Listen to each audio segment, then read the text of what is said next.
Olá, chicos e chicas, que tal? Tudo bem? Sejam bem-vindos a esta classe. Vamos a estudar? Olá, galerinha, tudo bem? Eu sou o professor Daniel, professor de língua espanhola, e hoje vamos para mais uma aula. Então, galera, hoje nós vamos entrar num assunto um pouco complicado da língua espanhola, né? Porque também para nós, na língua portuguesa, é um assunto também complicado, tá? Então a gente vai trabalhar um pouco com as perífrases, né? Então, para a gente começar a entender o que é perífrase, a gente tem que lembrar de um assunto, né, um pouco também complexo da língua portuguesa, que são as locuções, né, não é fácil. Geralmente a gente costuma aprofundar mais essa questão dessas relações sintáticas aí, né, já no ensino médio, né, agora nos anos finais também do fundamental. Mas assim, a gente, para entender perífrase, a gente tem que começar com aquela ideia assim, que não é somente uma palavra, perífrase são união de palavras. Então a gente, entendendo que perífrase é a união de palavras, a gente já começa bem, tá? Porque na verdade, por que eu fiz referência ao termo locução, né? Porque as locuções na língua portuguesa, elas são junção de palavras, né? Mas essas junções, essas união, né, das palavras, elas têm como objetivo ter uma única ideia, né? Então são duas fazendo a função de uma, né? Na língua espanhola são duas, são três, né, geralmente, que fazem a função de uma. Então perífrase, junção de palavras, né, com um determinado objetivo. Vamos tentar entender isso, né, no desenvolver dessa nossa aula aqui, tá? Então as perífrases, né, verbais ou locuções verbais em espanhol são expressões formadas por dois ou mais verbos cuja união, né, falei disso agora há pouco, funciona como uma só unidade de sentido. Ou seja, elas têm um mesmo campo semântica, né, da semântica, ou seja, um único significado. Tá? Então, não é a quantidade de palavras aqui que importa, mas sim o significado. Tá? Então, há essa relação aí entre significante e significado. Geralmente são compostas de um verbo auxiliar, um elemento de ligação, né, que pode ser uma preposição, uma conjunção o quê, e um verbo impessoal, né? Pessoal, ou seja, daqueles que eles podem estar no infinitivo, no gerúndio ou particípio, né? Não estão conjugados, tá?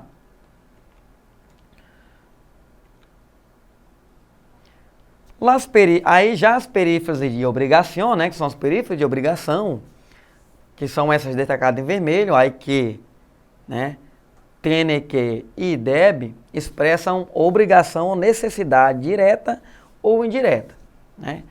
Então, galera, sei que é um pouco complicado assim, né, fazer essas relações aqui, mas assim, lembra, a gente vai tentar a perífrase, que são a união das palavras, num único sentido, né, num único significado. Já nesse sentido de obrigação, né, a gente pode entender assim como deveres, né? Obrigação são os nossos deveres, né? Então, se a gente pensar dentro do nosso dia a dia, dentro da nossa agenda, a gente tem muita coisa que a gente tem o dever de fazer, né? E, consequentemente, pode ser denominada aí como obrigação, né? Os nossos afazeres na escola, os em casa para ajudar o pai ou a mãe, né? E outras atividades aí. Então, temos aqui, né, 3 exemplos aqui de aplicação dessas perífrases. Aí que é a seletividade. Ou seja, como eu disse anteriormente, né, geralmente essas atividades diárias elas estão relacionadas para vocês à escola, né, ou à casa de vocês, né? Ou se há alguém que trabalha, né, já no programa Jovem Aprendiz, essas atividades também podem estar relacionadas ao trabalho, tá? Então é casa, escola e trabalho. Então tem o que fazer, né? Há que fazer as atividades. Então esse há que é no sentido de o quê? De uma obrigação, você tem que fazer, né? Aí lá, ó, tiene que hacer a atividade e deve hacer a atividade. Observem que as 3 elas levam para o mesmo significado, né? Tanto o há que, o tiene que e o deve, né? Elas são atividades que você deve fazer. Mas pode ver, aqui no deve, né? Não está expressando diretamente uma obrigatoriedade, mas sim uma instrução, uma necessidade, né? Você deve, então é uma necessidade. Agora observe que o tiene que hacer é uma obrigação, né? Você tem que fazer. É quase que uma ordem imposta ali, né? Assim como o há, né? Que é meio ali imparcial, mas ele também leva esse sentido tanto obrigação quanto necessidade. Ele se encaixa com as duas formas aí. Então aqui, né, a primeira, né, ai quer comer fruta, né?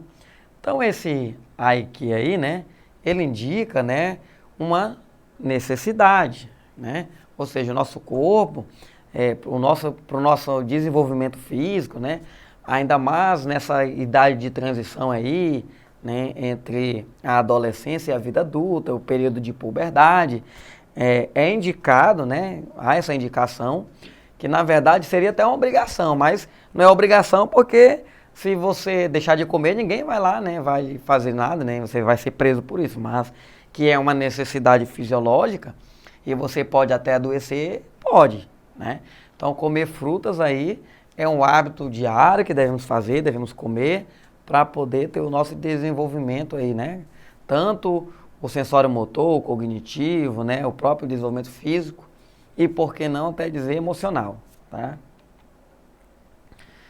Então, podemos perceber, né, a expressão que na imagem apresenta aí é uma necessidade direta, né?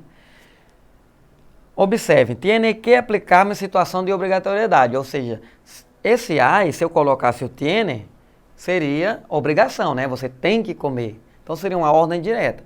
Mas o ai, ele, dentro desse contexto, ele se encaixa como uma necessidade. Exemplo 2 aqui, né? Algo tiene que cambiar em ti hoje para que mañana seja diferente. Ou seja, algo tem que mudar em você hoje para que amanhã as coisas sejam diferentes, né? Então observem, né, que essa ação aí tem que mudar, né, você tem que mudar as coisas hoje, né, já cai no sentido de obrigatoriedade, né, uma obrigatoriedade direta. Ou seja, você tem que mudar alguma coisa em ti hoje, né? Vamos supor que dentro de uma situação prática, né? De repente, você foi chamado aí pela direção, você não, seus pais foram chamados da direção da escola, né? Por um determinado comportamento seu, né? Você fez lá, sei lá, brigou na escola. Então a direção chamou seus pais, né? Vocês vão para a sala de reunião ali com o diretor, e ele diz, olha, você tem que mudar suas atitudes hoje aqui, né? Para que as coisas, né, se tornem mais controladas ou viáveis, senão você vai ter que trocar de escola, vai levar uma suspensão, né? Então, o tem que, nesse sentido, ele é usado de forma obrigatória, ele é uma ordem direta, ele é um desejo direto, uma obrigação direta. Então, ele é meio que imposto, né? Esse tem que, ele é meio que colocado impostamente aí. Então, ele representa uma obrigatoriedade direta, né? Então, observe as OBS ali, orro, né? As perífrases tene, que e ai que são seguidas de um verbo infinitivo, né? AR, ER ou IR, né? Que são as terminações verbais ali no caso, tá? Dando continuidade, temos aqui mais um exemplo, né? Cada vez que um paciente está a ponto de morrer, aparece tom, né? O médico ali fez o questionamento. Tom é o gato, né? Este gato deve de ter um sexto sentido ou algo, né? Ou seja, esse gato deve ter um sexto sentido ou algo, porque sempre que ele aparece, alguém morre. Mas depois que o médico sai, observe que ele mata o cara enforcado ali, sufoca, né? Então, de forma aí, a cômica da tirinha, ela está em torno desse sexto sentido, que na verdade não é um sexto sentido, é uma prática do gato que mata as pessoas depois, né, que o médico sai. Mas, observe, vamos se referenciar aqui, vamos, né, nos ater à expressão gramatical ali, deve de ter, né? Então, esse deve ter, já falamos anteriormente, né? Não é uma obrigatoriedade, né? Mas ele também, no seu significado, ele não é obrigatoriedade, mas ele pode ser utilizado como. Como nesse caso aqui, nós podemos perceber que realmente há essa relação entre efeito e causa, né? Nós temos uma relação ali de causa e efeito, ou seja, há um paciente morto toda vez que o gato aparece, né? Então, há essa causa e efeito, né? Que torna meio que uma obrigatoriedade, ou seja, o gato aparecer, alguém vai morrer, é de certo já, né? Ali um pensamento do médico, apareceu o gato, ele relaciona o gato à morte. Então, há essa relação meio que de obrigatoriedade, né? Então, nesse sentido aqui, o DEB, que não é comum de ser utilizado obrigatoriamente, né? Mas nesse caso aqui específico, dentro dessa tirinha, ele se apresenta como uma obrigatoriedade.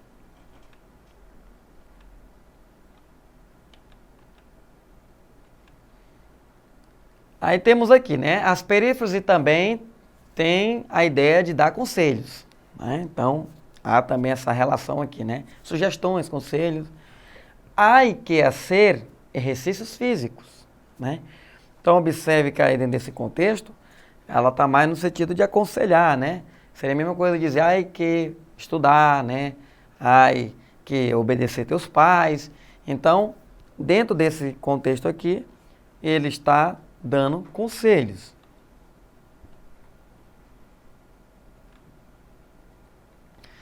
As perífrases também podem ser utilizadas, né, para explicar algo, né? Então, observem aí a pergunta. Que necessita para praticar a ginástica, né? Ou seja, o que é que você precisa para frequentar a academia, praticar musculação, né? Aí temos as respostas ali, né? Ou seja, a explicação, o que é preciso, na verdade. Há que ter disciplina, ou seja, tem que ter, né? Há que ter disciplina, né? No sentido de obedecer horários, né? De seguir recomendações, ou seja, tem que ser autodisciplinado. Tiene que usar roupas adequadas, né? Ou seja, tem que utilizar roupas adequadas, né? Para exercício físico. Nada de jeans, né? Nada de calça jeans ou bermudas também, né? Geralmente é um dos grandes questionamentos aí, né? Principalmente na prática de educação física. As pessoas têm que utilizarem roupas adequadas e calçadas também adequadas, né? Não dá para jogar bola descalço, né? Você pode ter tanto uma lesão com impacto, né, diretamente com a quadra entre os pés ali, pode dar uma lesão no joelho, panturrilha, etc. Quanto também a questão de se machucar, né, mais facilmente. E a terceira explicação deve ser práticas com um profissional. Ou seja, deve procurar um profissional, né, recomendado ali. Você não pode fazer aleatoriamente, né, os exercícios. Você vai fazer musculação, tem que procurar o profissional da área, o personal trainer, né? Para indicar qual a maneira correta de fazer o exercício, a forma, a carga adequada de acordo com a sua, né? Com o seu corpo. Então, tudo isso aí passa para a questão de um profissional. Aqui temos aqui uma atividadezinha prática, né? Vamos completar aqui, ó, né? Se queres uma tortilha rugosa, um sartén mais pequeno e onda. Ou seja, se você quer uma torta mais gostosa, aí utilizar tu, né? Aqui no caso, eu vou ter que dar uma ordem. Então, para transformar isso aqui numa ordem direta dentro da perífrase de obrigação, eu utilizo o quê, né? Tênis que utilizar. Então, você tem que utilizar, né, uma frigideira, né? Uma forma mais pequena, né? E essa onda aí se refere untada, né? Que ela seja antiaderente, tá? E para finalizar aqui, né? Se queres uma tortilha mais coalhada, né? Mais coalhada, aí tem a expressão cociná-la tu, né? Cozinhar tu. Então, transformando isso aqui em perífrase, fica tens que cozinhar em uma forma mais plana, ou seja, mais reta, né? E grande.